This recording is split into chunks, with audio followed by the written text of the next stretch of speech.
what up, guys? Welcome back to teethdaggers. Today, we're going to be analyzing 10 celebrities who almost have zero haters by SunnyV2. Let's get right into it! Of these 10 beloved celebrities, which one has the absolute fewest haters? Well, let's begin by looking at Jack Black, whose hilarious paparazzi interactions are just one reason almost everybody loves him.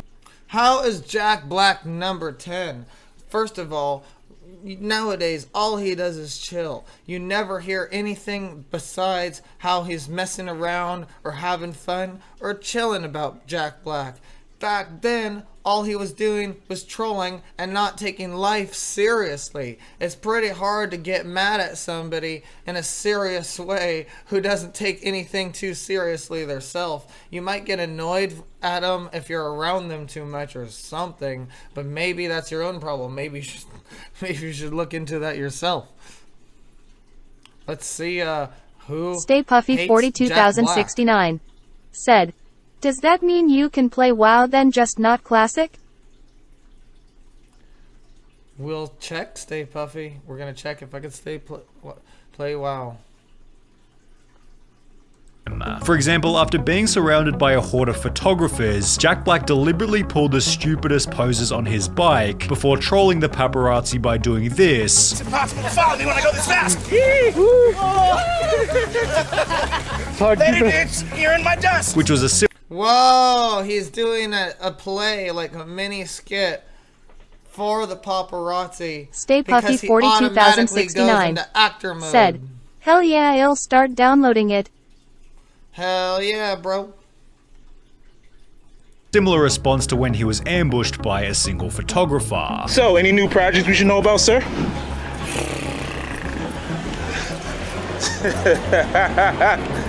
That was such a cool way to answer that question. I'm gonna stop pausing it, I promise. But you know what this reminds me of? Some people who view my streams, even though I'm a small streamer, kind of get what type of humor they should add to the stream that'll help it out. And it's sort of that same thing. Like, people get that, for example, people get that the hate kind of adds to the stream. It gives it like a theme a little bit, or it gives it like a peak, right? Or a new interesting thing. And so when you do something like this, random, this is the new peak. This guy was trying to make the peak by asking him an annoying question. Jack Black answered his question with showing him what he's still up to, man. He's still got it. While most celebrities are concerned about keeping a manicured image, Jack Black shows that being an idiot can be just as beneficial, although he's also able to show maturity in the moments where it matters, like when he took the time to sing to a young kid who was a fan of School of Rock. Jack Black, he's just such a lovable guy. How could you not like him? Met him once briefly, he was nice enough. He was really great with his kid. Something about Jack Black just feels so human, but while Jack Black has always been loved by everybody, the now loved John Cena was once disliked by many. As the face of the WWE for roughly 15 years, people have said about John Cena, "I hated him when he was being shoved down our throats by Vince," while a Sportster article claimed he was disliked for being overpushed. This had only been done, however, because he was too perfect. He maintains a clean image outside of WWE and is a perfect role model for kids who form a big part of WWE's fan base, and he carried the company on his back through and through for over 15 years. He was a reliable name for WWE during that time, not to mention he learnt one of the world's hardest languages just to further the company's presence. WWE has really never been able to penetrate China, so I figured if one of WWE's top superstars could bridge the language barrier, maybe we can get some relevancy over there. On top of this, John Cena holds the world record for granting 650 wishes through Make-A-Wish, which is especially crazy given no other figure has granted more than 200 wishes. When you experience something The underscore like Zen the underscore reward of Psycho underscore 0 said, "The Invisible Man is also super wholesome all round." Who's the Invisible Man? Is that John Cena? And that's right. I definitely have heard John Cena helping the most children with the granted 500 wishes for children through Make-A-Wish Foundation. That's insane. That's 500 days a minimum. But what if you count the traveling time? People don't think about that. And the preparation time. And then, like, the jet lag, like, recovering from it. So, 500 days minimum dedicated to that. Yeah, he's an older guy. But also he dedicated his whole entire career to entertainment, entertaining people. It's a pretty fun career, so you can't really brag about that too much. But he did help people through boring times. Make a wish. If you're not moved, I don't know if you have a beating heart. How can haters hate on him? He's a good guy with a kind heart, Cena, you're the man. With all this in mind, it's no surprise Cody Rhodes stated, John's the ultimate role model. although if we're Yeah, but that very last statement was a little too much. If you're not moved by the people in Make-A-Wish Foundation, I don't know how you have a beating heart. It kind of seems like he was trying to put him, for a lack of a better word, put himself, like, make himself look good or something. Like, yeah, I have morals or some shit. I just can't think of exactly what I'm trying to say. Hey, look, 222. Interesting. talking about ultimate role models, then Steve Irwin has to come next. Not only did he treat the media and his fans with respect, Who have almost zero haters. I know this isn't a drama farm, and so far everything seems really legit, even though I do like to kind of diss SunnyV2 on some things. But none of these guys, he goes into like the one or two haters they may have, and by the name of this title, it still is clickbaity, because definitely nobody hates Steve Irwin. He's passed. Unfortunately, he's passed. Nobody's hating on him anymore for sure. Almost makes it seem like he's going to talk about the 2 or 3 people that do not like these guys. And so far, we're 2 minutes and 29 seconds in, and he's not mentioned any of that. but of course animals too, using all of his income to purchase conservation areas in 4 different countries. What good is a fast car, a flash house, and a gold-plated dunny to me? Absolutely no good at all. The underscore Zen underscore psycho underscore 0 said, IDK this person. Yeah, he might be too young. This guy is from a long time ago, like an outback adventure guy. But he was really good and educational about the animals and really well informed. And he did it in a way to all audience could watch it without getting bored. And things like if he got bit by a snake. The underscore Zen underscore psycho underscore 0 said, oh, that's why. Yeah. If see graphics, you can look at her hairstyles and stuff. You can tell it's older school, right? It's old school.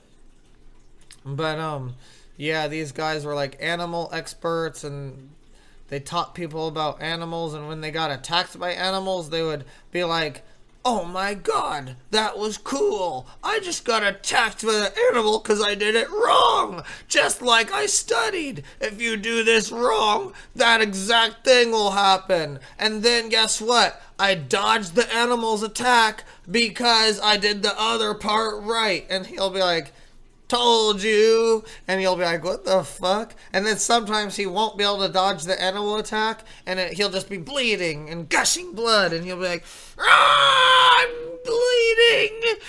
Ah, that's a cool animal though. That's a really cool animal. Look how good his defenses are.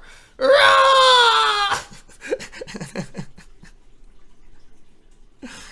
And he'll be like bleeding and like in extreme pain, but he'll still be like, that animal's really good at defending himself, and he won't be mad at the animal at all, dude. The underscore Zen underscore psycho underscore 0 said, Lulul, Yeah. I guess you should probably watch some Steve Irwin, man. Type in like Steve Irwin gets attacked or some shit, and you'll see what I'm talking about. Sometimes he'll dodge the attack, and then sometimes he'll get attacked and he'll be in a serious injury situation to where they'll have to blur it out, and he'll be like, "Get the hospital!" But damn, that animal's strong! Ah! It's like, what the fuck? He's like proud of the animal for gouging his guts out? Jesus. And to protect wildlife and wilderness areas, which in essence is going to help humanity. And you know, money's great. I can't get enough money. And you know what I'm going to do with it? I'm going to buy wilderness areas with it. Every single cent I get goes straight into... Money is good, so I can buy wilderness. Conservation. And guess what, Charles? I don't give a rip whose money it is, mate. I'll use it and I'll spend it on buying land. When interviewed by The Age in 2000, And he's not going to pay it back. 2003, Steve used the interview to promote the protection of endangered species, and it seems his good nature was continued by the rest of his family. I never met Steve, but met the rest of the family when they were filming on Morton Island. Great bunch, friendly, approachable, so knowledgeable and willing to have a chat. Won us all over and were more than happy to join us for a drink in the evening. Steve Irwin was so kind toward animals that even after being killed by a stingray, fans have stated, "I'm still a firm believer that Steve would have been like, Cricket, I'm so sorry Stingray, I didn't mean to scare you. You were just defending yourself and I was in your space." Because he would do that. So, like, when he would get attacked, he'd be like, "Oh, good job, animal." And then he would be, like, being rushed to the hospital. And he'd be like, he would tell the animal, you did what I read about. That's cool." And he'd be like, "Oh, I'm dying.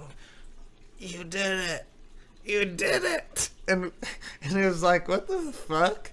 He was like proud of the animal for doing its defensive move. He was like, "I actually got to see it before I died." So maybe he would have said something like this. This is exactly what I called out. Gosh, what a beauty. Admittedly, there are people who don't like Steve What? Damn, so I was wrong. This isn't clickbait. because he kept animals locked in his zoo, although finding a reason to hate Terry Crews The underscore zen underscore psycho underscore 0 said, "Yay, he actually was onto something. Cold sweat smile." Yeah, I mean, he got killed because he would, like, let animals defend himself against him. And then he would be like, "Nice, they did it. They did the thing." is a much more difficult mission. In fact, when you Google So maybe when he got killed, he was thinking, "Nice, it did the thing." Terry Crews in the media, all you'll find is articles like 19 reasons why Terry Crews is a gift to the world, and 9 of the biggest reasons to love Terry Crews, both of which, like Jack Black, citing Terry Crews' less than serious nature. For example, he does the exact same jump at every red carpet event, although there's another Terry Crews meme that's a whole lot better. Daniel the Goat wrote on Twitter, "I keep this pic of Terry Crews in my wallet so I can see it when I'm about to waste money on things I don't need, lol," which Terry realized was a pretty good idea. "I keep this pic of myself in my wallet so I can see it when I'm about to waste money on things I don't need, lol." Although the reason Terry Crews is ideal for the photo is because he's also incredibly disciplined. In a Reddit AMA, he explained, "I spend almost 2 hours a day working out, and it's therefore no surprise he's built such a crazy physique," which is Guys, I don't think that you need to work out to be somebody. What if you spend all your time surfing and snorkeling and having a picnic, and surfing and snorkeling is a huge workout. Snorkeling, you're kicking your legs in the water causes pressure against your legs, you're going like this, you have to switch to the frog kick, that works the inner thighs, the outer thighs, and plus you have to do it very quickly, multiple reps, hundreds and hundreds of reps. Your legs get super tired, and you do feel that feeling that you need to for your legs to cause the extra, like, proteins or whatever to build your body up. So what if you're just doing hobbies that and you don't have time for working out, or if you work out that hurts you too much or tires you too much to try to do those hobbies.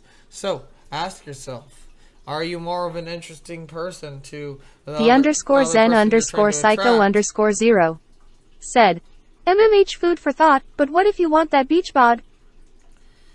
Yeah, that's exactly what you'll get from swimming and snorkeling and surfing all the time. Or even if you don't like swimming and snorkeling and surfing all the time, that's exactly you'll get from any of your outdoor activities.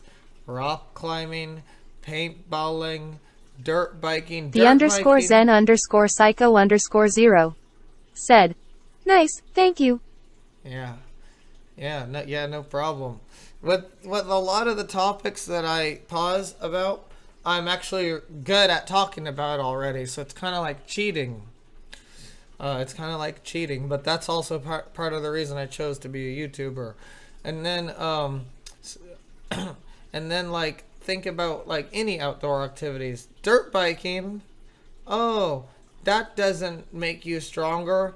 Dirt biking, when you take a fucking fall and break all your bones, dude, and you heal up because you're still in your 20s and you heal up nice and strong again, dog, that's making you stronger as long as your bones didn't actually break in a way that it wouldn't make you stronger. But most of the time, that's going to be falling on rocks and stuff is like boxing, right? Boxing is like getting punched in your chest and your abs. Dude, these guys are falling, tumbling, their bodies are getting stronger, freaking having to hold their motorcycle up around tight turns and stuff. Is ab working out? That's an ab workout? Freaking, you don't have to dirt bike either. What if you just like driving cars? Dog, driving those fucking cars, adrenaline rushing, is gonna make you sweat. Stay Puffy 42069 said, gotta get on that grind and do some more pumps. Yeah, that's true. But then let's say you're a car driver, a car racer. The adrenaline rush that you get from racing your car is gonna cause you to sweat. Is gonna cause you to sweat. Plus, downshifting, upshifting, pressing on the gas. These are all things that are gonna burn calories because you're gonna be sweating from that adrenaline. If you're racing a car, just from the thought of crashing, well, once you hit 90 miles an hour and the steering feels a little bit different, your adrenaline will start to kick in just from that. But not only from that, but once you're racing other people, gosh, you have to be constantly pressing the brake, pressing the clutch, switching gears, freaking downshifting instead of braking, because there's times where you just need to downshift in that particular moment, especially to take turns and stuff. Taking turns with your hand like this, that's a lot of fucking energy. That's gonna build the traps up, or whatever this is called right here, the butterfly muscles. All right, so you could work out a lot, or you can do your favorite outdoor activities, and one is going to make you seem like everybody else, and the other one's going to make you seem like a professional NASCAR driver. So you choose. Has helped him to land some of Hollywood's most lovable roles, like Cheeseburger Eddie and Latrell Spencer from White Chicks. Terry Crews has also maintained his marriage for almost 35 years, which is a great indicator of likability, given Tom Hanks has done the same. In fact, the only time Tom Hanks ever got angry in public was when somebody bumped into his wife. Back the off! What are y'all doing? Knocking over my wife! Although he has been exposed for behaving badly on film. That wasn't angry, because when I try to put that situation in my shoes, even when I'm calm, you gotta think about it like this. If you were to say like, well, sorry guys, please don't knock my wife over, or like super like as polite and nerdy as possible, it would make you look kind of bad in front of your wife, dog. You gotta, so even if you're not super angry, that's just called being stern and strict. And he threw a curse word in there because cursing makes you feel a little better and a little bit more manly. It also indicates that you're not trying to be messed with. You're serious. So I don't know if that counted. Film sets. Only the person who exposed him was Tom Hanks himself. Not everybody is at their best every single day on a motion picture set, the two-time Oscar winner said. I've had tough days trying to be a professional where my life has been falling apart in more ways than one, and the requirement for me that day is to be funny, charming, and loving, and it's the last way I feel. Despite often feeling frazzled, Tom Hanks appears legendary in almost every role. However, even then his movies are often hated, well, again by Tom Hanks himself. Okay, let's admit this. We have all seen movies that we hate. I've been in some movies that I hate. You have seen some of my movies and you hate them, with Tom's honesty about his bad moments only making him even more likable. In fact, the only location you might find a Tom Hanks hater is r/unpopular opinion, where one user responded, "Upvote to the realest unpopular opinion I've ever seen on this sub. Well done, you absolute psychopath." Although nothing would be more psychopathic than despising Bob Ross, who was not only loved for his extremely wholesome persona, but also for inspiring millions to become artists themselves. Bob's show brought me so much joy, peace, and encouragement as a child. He was one of the reasons I started painting. I remember buying my first painting set and painting along to one of his episodes. I eventually realized that his style of painting was not for me, but his warm heart and gentle encouragement is something that I will never forget. In fact, every time I make mistakes in one of my paintings, I hear him saying, "We don't make mistakes, just happy little accidents." This follows Bob Ross's other philosophy that being different is not bad or good, it just is. And in case this wasn't wholesome enough, Bob Ross donated around 1,200 paintings, which was sold to help with fundraisers, while he refused to be paid by PBS for his show, and instead gave all 403 episodes to the TV network for free. Although with one single article about Bob Ross. But why? They're a major network. He's the small guy there. Once being difficult to work with, it seems Weird Al Yankovic's legacy might be even cleaner. His genuinely funny songs had the... He's the same as the first guy, Jack Black, dog. He just didn't take anything super seriously. And he's just been chill. Advantage of being part of everybody's childhood, and while his interviews already show that he's a super awesome guy, those who have met him in real life say he's even cooler. For example, Patton Oswalt once said that Weird Al is the lone exception to the phrase "never meet your heroes," while Kurt Cobain literally said he knew Nirvana had made it when Weird Al called him to get permission to parody Smells Like Teen Spirit. This is because Weird Al personally reaches out to each artist before he parodies them, not because it's required by law, but instead out of respect.